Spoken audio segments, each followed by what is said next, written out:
My name is Lily. I live in a quiet town called Riverbend. I am 27 years old. My husband's name is Ethan and he is 29. We have a beautiful little daughter named Sophie. She is just 1 year old.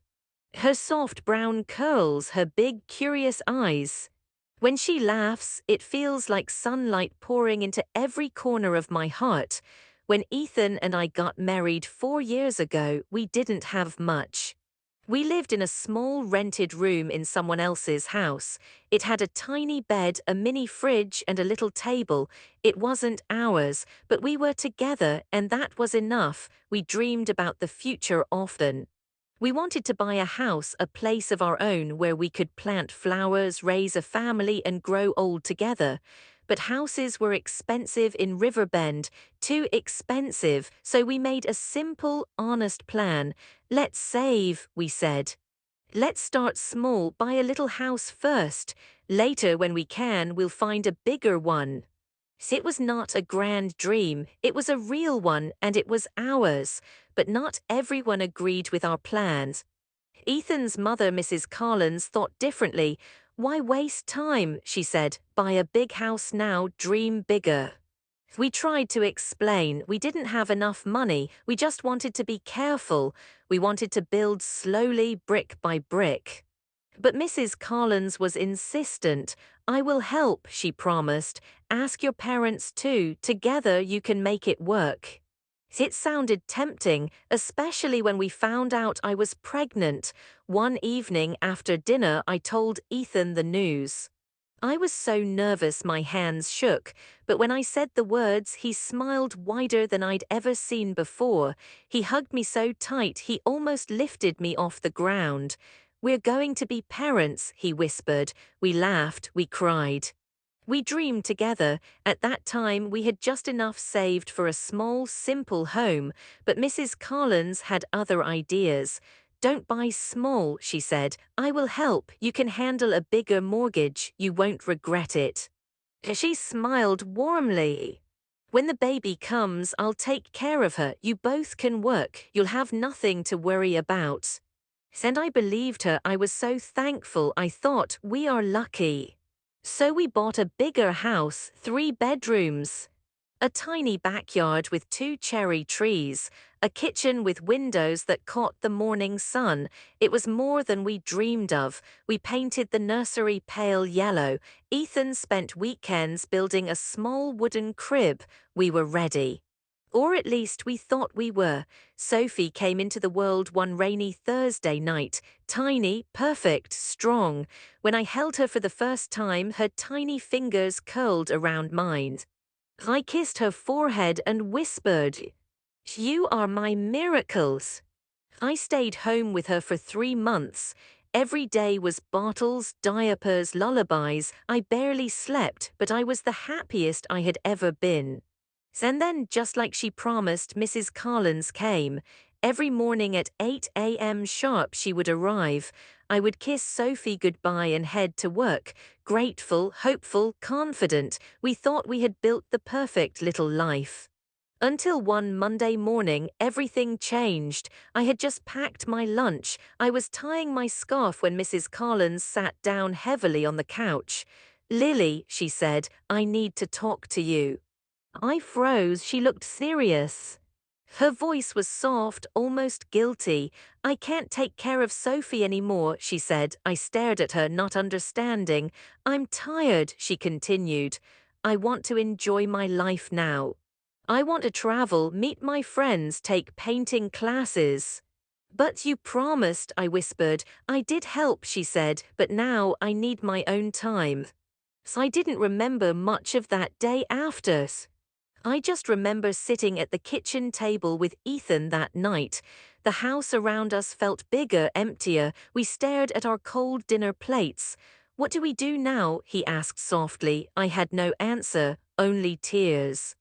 The next morning I quit my job. I stayed home with Sophie. She was thrilled, her tiny arms wrapped around my neck. Her giggles filled the house, but inside, I felt lost. I missed working. I missed adult conversation. I missed myself. Days blurred into weeks. Ethan left before sunrise and came home after dark. We barely spoke. We were too tired, too worn down. I called Mrs. Collins once, desperate.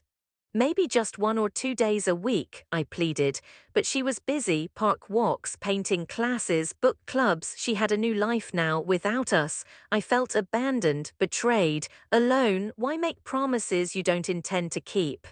I called my friend Isla one evening.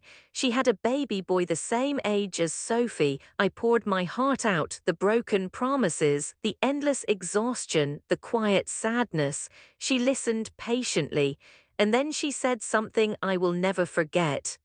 Lily, you're stronger than you think. You don't need perfect plans. You just need to keep going one small step at a time. That weekend, Ethan and I went to visit his parents, Mr. and Mrs. Collins. Yes, the same ones. We brought sandwiches, apple pie, and of course, little Sophie clapping her hands in her tiny chair. After lunch, I took a deep breath and said, Mom, Dad, we need help. We explained everything. They listened quietly. Finally, Ethan's father spoke. We're old, he said gently, but we can help on weekends, give you a few hours to breathe. It wasn't perfect, but it was something, a lifeline. The next weeks were still hard. I took care of Sophie every day. I rocked her when she cried. I laughed when she babbled nonsense. I kissed her tiny feet until she squealed, but I was tired, so very tired. One afternoon, an idea came. Maybe I could work from home, even just a little, during Sophie's nap time, at night, something small, something for me. I searched online. After a few days, I found it. Writing short children's stories, I applied.